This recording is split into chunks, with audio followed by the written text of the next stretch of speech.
બનાસકાંઠાના અંબાજીમાં પોલીસ પર પથ્થરમારો થતા ચકચાર મચી ગઈ। ગઈકાલે મોડી સાંજે ફોરેસ્ટ અધિકારીઓ પર હુમલો થયો હતો। પોલીસ વન વિભાગ સાથે લોકોના ટોળાનું ઘર્ષણ થયું હતું અને આ હુમલામાં 40 થી 45 પોલીસ વન વિભાગના કર્મચારીઓ ઘવાયા છે।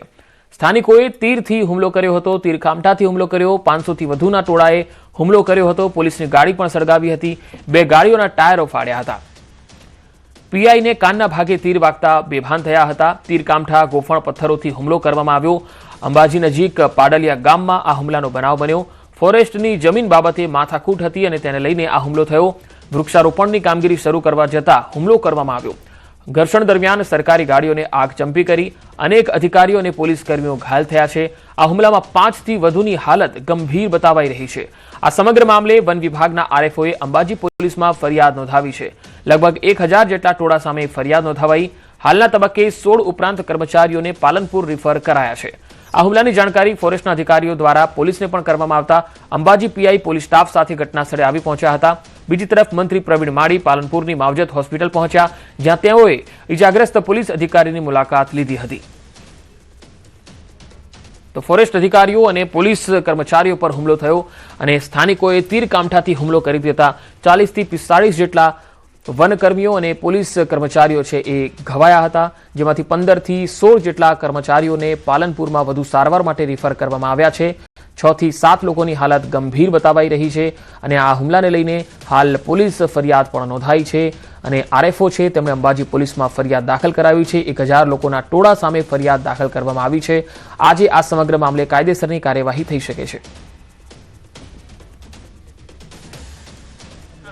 અમે ગાડી લઈને આવ્યા હતા, ત્યાં બધા ટોળાએ પથ્થરમારો કર્યો, ગાડીઓ સળગાવી દીધી। ગાડીઓ કેટલી સળગાઈ? 2। શું ઘટના શું બની હતી? ઘટના તો કશું ટોળાએ સીધા જ પથ્થરમારો કરી દીધો, કશું નતું। અને એમાં કેટલાક લોકો ઘાયલ થયા છે? કોણ કોણ છે એમાં? પોલીસના અને ફોરેસ્ટના કેટલાય। અંબાજીની અંદર જે ઘટના ઘટી અને જે આપણા ફોરેસ્ટ વિભાગના અધિકારીઓ પર અને આપણા પોલીસ કર્મીઓ પર એક હુમલો થયો કે જે બી ઘટના ઘટી અંદર જે લોકો ઘાયલ થયા છે એ લોકોની ખબર અંતર પૂછવા માટે એમની ટ્રીટમેન્ટ વ્યવસ્થિત થાય એટલા માટે એમની મુલાકાત હજી પાલનપુરની અંદર અત્યારે સિવિલની અંદર 2 લોકો આવેલા છે અને માવજત હોસ્પિટલની અંદર 2 લોકોને કર્મચારીઓને મોકલ્યા। અંબાજી ખાતે પાડલિયા ગામ આગળ પોલીસ કર્મીઓ અને ફોરેસ્ટના કર્મીઓ ઉપર હુમલો થયેલો હતો। એમાંથી અમુક દર્દીઓ ત્યાં જ સારવાર આપવામાં આવેલી છે।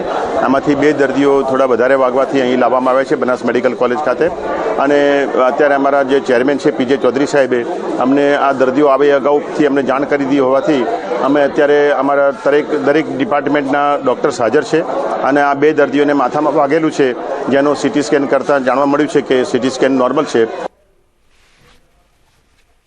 તો હાલ તમે તસવીરો જોઈ શકો છો કે જે બનાસકાંઠાના દાંતા વિસ્તારમાં પાડલિયા ગામમાં જે બનાવ બન્યો, જેમાં ફોરેસ્ટ વિભાગની જમીનને લઈને વિવાદ હતો। જ્યારે વૃક્ષારોપણ માટે ફોરેસ્ટ વિભાગના કર્મચારીઓ પહોંચ્યા ત્યારે આ સ્થિતિ આવી। ઘટનાની ગંભીરતાને જોઈને પોલીસ તંત્ર એલર્ટ। દાંતા પાલનપુરનો સ્ટાફ અંબાજી બોલાવાયો છે। સૂત્રો તરફથી માહિતી આવી રહી છે। મોડી રાત્રે પીઆઈ કક્ષાના અધિકારીઓ સાથે બેઠક પણ થઈ।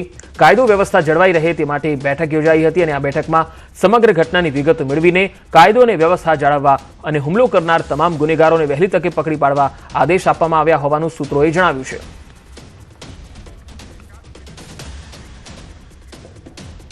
વધુ માહિતી મેળવીએ બનાસકાંઠાથી સંવાદદાતા કિશોર તુવર મારી સાથે જોડાયા છે। કિશોર, ગઈકાલે આ જે ઘટના બની તેને લઈને જે બેઠક થઈ હતી, પોલીસ કેટલી એલર્ટ છે હવે આ ઘટનાને લઈને?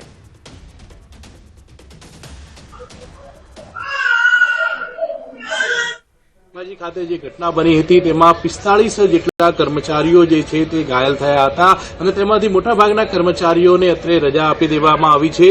6 થી 7 જે કર્મચારીઓ છે કે જેમને ગંભીર ઈજાઓ છે તે જ હોસ્પિટલ હેઠળ છે, જ્યારે અંબાજી પીઆઈ પણ અત્યારે પાલનપુરની ખાનગી માવજત હોસ્પિટલમાં સારવાર લઈ રહ્યા છે। તેમની હાલત પણ ગંભીર અત્યારે જણાઈ રહી છે। ગઈકાલે જે ઘટના બની તેને લઈને મોડી રાત્રે જે છે તે ઉચ્ચ પોલીસ અધિકારીઓ વચ્ચે બેઠક યોજાઈ હતી અને આ બેઠક બાદ જે છે તે દાતા તેમજ પાલનપુર તેમજ જિલ્લાની મોટાભાગની જે પોલીસ છે તે અંબાજી ખાતે ખડકવામાં આવી છે અને આ સમગ્ર મામલે અત્યારે 25 જેટલા નામજોગ તેમજ ટોળા ઉપર જે ફરિયાદ રાયોટિંગ તેમજ 307 ની કલમ હેઠળ જે છે તે ફરિયાદ પણ દાખલ કરવામાં આવી છે અને આ સમગ્ર મામલે જે પોલીસના ઉચ્ચ અધિકારીઓ જે છે તે ઝીણવટભરી માહિતી પણ મેળવી રહ્યા છે અને તમામ મામલે અત્યારે પોલીસ જે છે તે સ્થળ પર છે અને આ મામલાની ગંભીરતાને લઈને રાજ્યકક્ષાના પર્યાવરણ મંત્રી પ્રવીણભાઈ માળી પણ જે હતા તે પોલીસના ઘાયલ જે લોકો હતા તેમના સમાચાર પૂછવા માટે પહોંચ્યા હતા અને તેમણે પણ કહ્યું હતું કે સરકાર જે છે તે જે કર્મચારીઓ છે તેમની સાથે છે અને કોઈને પણ છોડવામાં નહીં આવે, કાયદેસરની કાર્યવાહી કરવામાં આવશે તેવું નિવેદન પણ પર્યાવરણ મંત્રીએ આપ્યું હતું. પંકજ. જી કિશોર, આપ મારી સાથે જોડાયેલા રહેશો. મહેન્દ્ર, હું આપણી પાસે આવીશ. પાડલિયા ગામમાં જે સર્વે નંબર 9 જે જમીન કહેવાય છે, જે ફોરેસ્ટ વિભાગને લગતી હતી, તેને લઈને આખો વિવાદ હતો અને તેમાં 45 થી પણ વધારે પોલીસ કર્મચારીઓ પર હુમલા થયા. હવે પાડલિયા ગામમાં કેવી સ્થિતિ છે, ત્યાં સુરક્ષાનો કેવો બંદોબસ્ત છે અને આજે શું કાર્યવાહી થઈ શકે છે? ચોક્કસપણે પંકજ, આપને બતાવું કે જે રીતે ગઈકાલે મોડી સાંજે જે ઘટના બની છે, સામસામા ઘર્ષણની જે ઘટના છે, તેના અંદર કહી શકાય છે કે 45 જેટલા પોલીસ અને વન વિભાગના કર્મચારીઓને ગંભીર ઇજાઓ પહોંચવા પામી હતી અને જેના અંદર કહી શકાય છે કે લગભગ 15 જેટલા જે ઇજાગ્રસ્તો હતા તેમને રિફર કરવામાં આવ્યા હતા અને આજે એમ કહી શકાય છે કે મોડી રાત્રે પણ 5 જેટલા દર્દીઓને રિફર કરવાની ઘટના સામે આવી હતી અને આજે વહેલી સવારે એવું જોવા મળી રહ્યું છે કે અંબાજીના હોસ્પિટલમાં જે એડમિટ કરવામાં આવ્યા હતા, જેમને સામાન્ય ઇજાઓ હતી, જેવા 30 જેટલા દર્દીઓને કે જે આપણે બતાવ્યું કે આ જે 30 દર્દીઓ જે અહીંયા ખાટલા જે ભરેલા હતા, અત્યારે તમામ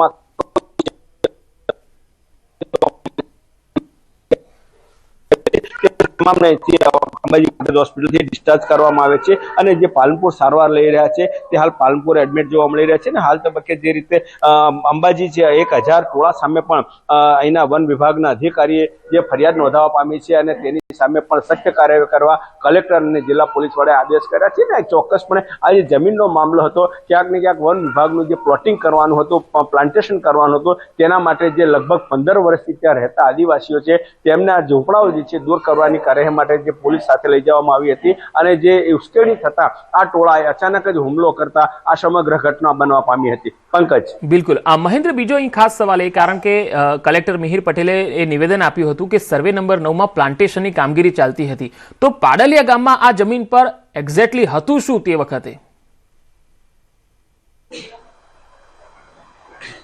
એકચ્યુઅલમાં જે પ્લાન્ટેશન વાળી જગ્યા છે એ વન વિભાગની જગ્યા છે અને ત્યાં જે આદિવાસી લોકો છે જે ઝૂંપડા બનાવીને રહેતા હતા અને ક્યાંક ને ક્યાંક વરંડા કરેલા હતા અને વરંડા અને ઝૂંપડા હટાવવાની કામગીરી માટે છેલ્લા 5 દિવસથી વાટોઘાટો કરતા હતા. પણ આ આદિવાસી જે લોકો હતા એમને એમ કેવું હતું કે અમારી પાસે બીજું કોઈ આશિયાનું નથી અને રહેવા માટે અમને અહીં રહેવા દો, અમે 15 વર્ષથી રહીએ છીએ, અમે ખાલી કરીશું નહીં. તે બાબતને લઈને આ સમગ્ર મામલો ઉપસ્થિત થયો છે અને જે બાબતને લઈને જે પોલીસ બળ વાપરવામાં આવ્યું છે, પોલીસને લઈ જવામાં આવ્યું, ટોળું સામે આવી જતા તુતુ મેમે થતા ક્યાંક ને ક્યાંક પોલીસે જે છે આ ટોળાને વિખેરવાનો પ્રયત્ન કરતા આદિવાસીઓમાં એક ઉશ્કેરણી જેવું થયું હોય અને ત્યારબાદ આ સમગ્ર ઘટનાને અંજામ મળ્યો તેવું માંગે છે અને જેમાં 4 પોલીસ વાહનો જે છે વન વિભાગના છે, 2 અને પોલીસના જે છે, આવા 4 વાહનોને મોટું ક્ષતિ પહોંચાડવાનો મામલો સામે આવી રહ્યો છે. અને એક વસ્તુ ચોક્કસપણે બતાવીશ કે આટલી મોટી સંખ્યામાં વન વિભાગના અને પોલીસના કર્મચારીઓ જે છે અંબાજીના હોસ્પિટલમાં લાવવામાં આવે છે, પણ જે આદિવાસી જે લોકો જે છે આટલી મોટી સંખ્યામાં હોવા છતાં એક પણ આદિવાસીને અત્રેની હોસ્પિટલ માટે સારવાર અર્થે લાવવામાં આવેલ નથી. ચોક્કસપણે ક્યાંક ને ક્યાંક આપણે એક વસ્તુ જોવા જેવી થાય છે કે આટલી મોટી સંખ્યામાં આ સરકારી કર્મચારીઓને ઈજા થઈ છે, તેની સામે જે છે સામેના પક્ષમાં કોઈને પણ હજી સુધી ઈજાની બાબત સામે આવી નથી. પંકજ. જી મહેન્દ્ર, આપ મારી સાથે જોડાયેલા રહેશો. કિશોર, ગઈકાલે જે રીતે કાયદો વ્યવસ્થાને લઈને પોલીસ તંત્રની જે બેઠક મળી તેવા સમાચાર પણ હતા, ત્યારે આજે કોઈ કોમ્બિંગ ઓપરેશન હાથ ધરાઈ શકે છે? કેટલા લોકોની અટકાયત આજે થઈ શકે છે? કારણ કે 1000 લોકોના ટોળા સામે ફરિયાદ છે.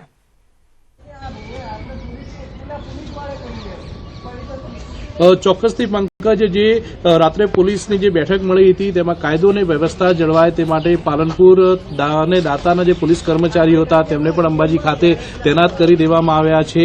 ઘટના સ્થળ પર પોલીસનો ચુસ્ત બંદોબસ્ત પણ ગોઠવી દેવામાં આવ્યો છે. 25 જેટલા નામજોગ તેમજ ટોળા ઉપર જે ફરિયાદ દાખલ કરવામાં આવી છે તેને લઈને પોલીસ આજે છે સ્થળ પરથી કેટલાક લોકોની અટકાયત પણ કરી શકે છે અને કોમ્બિંગ પણ હાથ ધરી શકે છે. મહત્વની વાત તો એ છે કે જે ઘાયલ પોલીસ કર્મચારીઓ છે તેમનામાંથી મોટાભાગના જે કર્મચારીઓ છે તે કર્મચારીઓને રજા આપી દેવામાં આવી છે. 6 થી 7 જેટલા કર્મચારીઓ જે છે તે અત્યારે પાલનપુરમાં સારવાર હેઠળ છે, જ્યારે પીઆઈની હાલત ગંભીર હોવાથી તેમને માવજત હોસ્પિટલ ખાતે અત્યારે સારવાર હેઠળ અત્યારે છે. વન અને પર્યાવરણ મંત્રી દ્વારા પણ આ સમગ્ર મામલે કડક કાર્યવાહી કરવાના આદેશ પણ આપી દેવામાં આવ્યા છે. પંકજ. જી કિશોર, આપ મારી સાથે જોડાયેલા રહેશો. અહીંયા મહેન્દ્ર, બીજો સવાલ એ થાય છે કે મિહિર પટેલે જે નિવેદન આપ્યું, જે કલેક્ટર છે બનાસકાંઠાના, તેઓ કહી રહ્યા છે કે આ એક પૂર્વ આયોજિત હુમલો હતો. તો શું હવે આ મામલામાં એ એંગલથી પણ આજે તપાસ શરૂ થઈ શકે છે? ચોક્કસપણે પંકજ, આપને બતાવીશ કે ચોક્કસપણે આ જે સમગ્ર ઘટના છે, જે જમીન ઉપરના જે દબાણ દૂર કરવાની બાબત છે, છેલ્લા 5 થી 6 દિવસથી વાટાઘાટા ચાલી રહી હતી અને ક્યાંક ને ક્યાંક હું એવું માની શકું છું કે જે આદિવાસી લોકોને ખસેડવાની બાબત હતી એમના મનમાં ચોક્કસપણે દહેશત હોઈ શકે છે કે ક્યાંક ને ક્યાંક તેમની સામે પોલીસનો બળ ઉપયોગ થઈ શકે છે. તેને લઈને આદિવાસી લોકોમાં જે પૂર્વ આયોજિત કાવતરું હોઈ શકે છે અને તેમની સાથે જે તીર કામઠા છે, ગોફણો છે કે તલવાર છે કે જેવા હથિયારો જે છે તેનો ઉપયોગ સાથે રાખીને રખાયેલી સામગ્રીનો ઉપયોગ આ ઘર્ષણમાં થયો હોય તેવું અત્યારે સ્પષ્ટપણે માનવામાં જોવા મળી રહ્યું છે ને ક્યાંક ને ક્યાંક ચોક્કસપણે જે છે આ આદિવાસી વિસ્તાર હોવાથી ક્યાંક બીજા માટે અજાણ્યો વિસ્તારો હોઈ શકે છે, પણ જે સરકારી કર્મચારીઓ એમના માટે અજાણ્યો વિસ્તાર એ અંદર દીપ ઘૂસી શક્યા નથી. ત્યારે આ જે ઘટનાને અંજામ આપવામાં આવ્યો છે તે જ્યાંના સ્થાનિક લોકો હતા તે છાને છૂટકે પહાડીમાં સંતાવીને અચાનક ત્યાં સામેથી જે છે પથ્થરોનો વાર અને તીરકામઠાનો ઘા કરાયો હોય તેવું પણ એક પ્રતીત થઈ રહ્યું છે. મહેન્દ્ર, આ હુમલામાં કુલ 47 જેટલા વનકર્મી અને પોલીસ કર્મીઓ છે એ ઘાયલ થયા છે. તો એમાંથી દાતા અને અંબાજીમાં જે લોકોની સારવાર ચાલી રહી છે તેઓની હાલત કેવી છે? ચોક્કસપણે બતાવીશ કે હાલ તબક્કે જે છે અંબાજીના હોસ્પિટલ અને દાતામાં જે છે એ તમામ કર્મચારીઓને અહીંથી ડિસ્ચાર્જ કરી દેવામાં આવે છે અને જે પાલનપુર 15 જેટલા રિફર છે એ હાલ 15 સારવાર પાલનપુર ખાતે લઈ રહ્યા છે. અંબાજીમાં એક પણ કર્મચારી હાલ તબક્કે અંબાજીની જે આદ્યશક્તિ જનરલ સરકારી હોસ્પિટલ છે તેમાં કોઈ જ કર્મચારી હાલ તબક્કે અંદર દાખલ નથી અને તમામને અહીંથી જે ડિસ્ચાર્જ કરવામાં આવે છે. પંકજ. જી બિલકુલ, હું આપની પાસે આવીશ મહેન્દ્ર. કિશોર, અહીંયા બીજો સવાલ એ છે કે આટલી મોટી માત્રામાં, આટલી મોટી સંખ્યામાં જ્યારે વનકર્મીઓ અને પોલીસકર્મી પર હુમલો થાય, 47 જેટલા કર્મચારીઓ ઘવાય, તો આ કાયદો વ્યવસ્થા ઉપર પણ મોટો સવાલ ઉઠે છે. ત્યારે આજે કોઈ કડક એક્શન લેવાય એવી શક્યતા કેટલી દેખાઈ રહી છે? મંગાવું છું, ઓનલાઈન ચેક જ કરું છું. ચોક્કસથી પંકજ, જે હુમલો થયો છે પોલીસ કર્મચારીઓ, ફોરેસ્ટના કર્મચારીઓ, તે ઉપરાંત જે વહીવટી તંત્રના 47 કર્મચારીઓ પર જે હુમલો થયો છે તેને લઈને પોલીસ દ્વારા જે છે તે રાયોટિંગનો તેમજ હત્યાનો જે ગુનો છે તે નોંધવામાં આવ્યો છે અને આ સમગ્ર મામલે જે પોલીસ છે તે અત્યારે એક્શનમાં જોવા મળી રહી છે. પોલીસ પાલનપુર દાતાની જે પોલીસ કર્મચારીઓ છે તેમને પણ અત્યારે અંબાજી ખાતે ખસેડવામાં આવ્યા છે અને ચોક્કસપણે જો પહેલા પણ જ્યારે ફોરેસ્ટના જે કર્મચારીઓ હતા 3 થી 4 દિવસ અગાઉ જ્યારે આ વૃક્ષારોપણ કરવા માટે ગયા હતા તે દરમિયાન પણ તેમને રોકવામાં આવ્યા હતા કેટલાક લોકો દ્વારા, ગામ લોકો દ્વારા, અને તે સમયે પણ 100 થી વધુ લોકો સામે સરકારી કામમાં રૂકાવટની ફરિયાદ પણ દાખલ કરવામાં આવી હતી અને તે બાદ પોલીસ પ્રોટેક્શન સાથે જે ફોરેસ્ટના અધિકારીઓ પહોંચ્યા હતા અને ત્યાં જેવી જ કામગીરી શરૂ કરી હતી તે સમયે જ પથ્થરમારો કરવામાં આવ્યો હતો અને આ ઘર્ષણ સર્જાયું હતું ને તેમાં જે 47 જેટલા કર્મચારીઓ છે ઉચ્ચ અધિકારીઓ સાથે ઘાયલ થયા હતા અને તે બાદ અત્યારે ફરિયાદ નોંધવામાં આવી છે અને ફરિયાદ નોંધ્યા બાદ પોલીસ જે છે તે ઝીણવટભરી તપાસ પણ હાથ ધરી છે અને પોલીસ આજે કેટલાક લોકોની અટકાયત પણ કરી શકે છે. પંકજ. માહિતી આપવા માટે મહેન્દ્ર, આપનો પણ આભાર અમારી સાથે જોડાવા માટે. તો હાલ આપ જોઈ રહ્યા છો કે પાડલિયા ગામમાં હાલ અજંપાભરી શાંતિ છે, પરંતુ ત્યાં આ ઘટના બની હતી ત્યારે પોલીસના ધાડે ધાડા ગામમાં ઉતારવામાં આવ્યા હતા. પાલનપુરમાં પણ કલેક્ટર મિહિર પટેલ પહોંચ્યા હતા અને જે ઘાયલ વનકર્મી અને પોલીસકર્મીઓ હતા તેમની ખબર અંતર પૂછ્યા હતા અને આખી ઘટના વિશે તેમણે જાણકારી પણ પ્રાપ્ત કરી હતી કે શું થયું હતું અને કેવી રીતે આ હુમલો થયો હતો. ત્યારબાદ કલેક્ટરે જણાવ્યું હતું, મિહિર પટેલે જણાવ્યું હતું કે આ જે હુમલો છે તેમાં કુલ 47 જેટલા અધિકારી કર્મચારીઓ ઇજાગ્રસ્ત થયા છે. અંબાજીથી 12 કિલોમીટર દૂર પાડલિયા ગામે સર્વે નંબર 9માં નર્સરી અને પ્લાન્ટેશનની કામગીરી ચાલુ હતી. એ દરમિયાન 500થી વધારે લોકોના ટોળાએ હુમલો કર્યો હતો.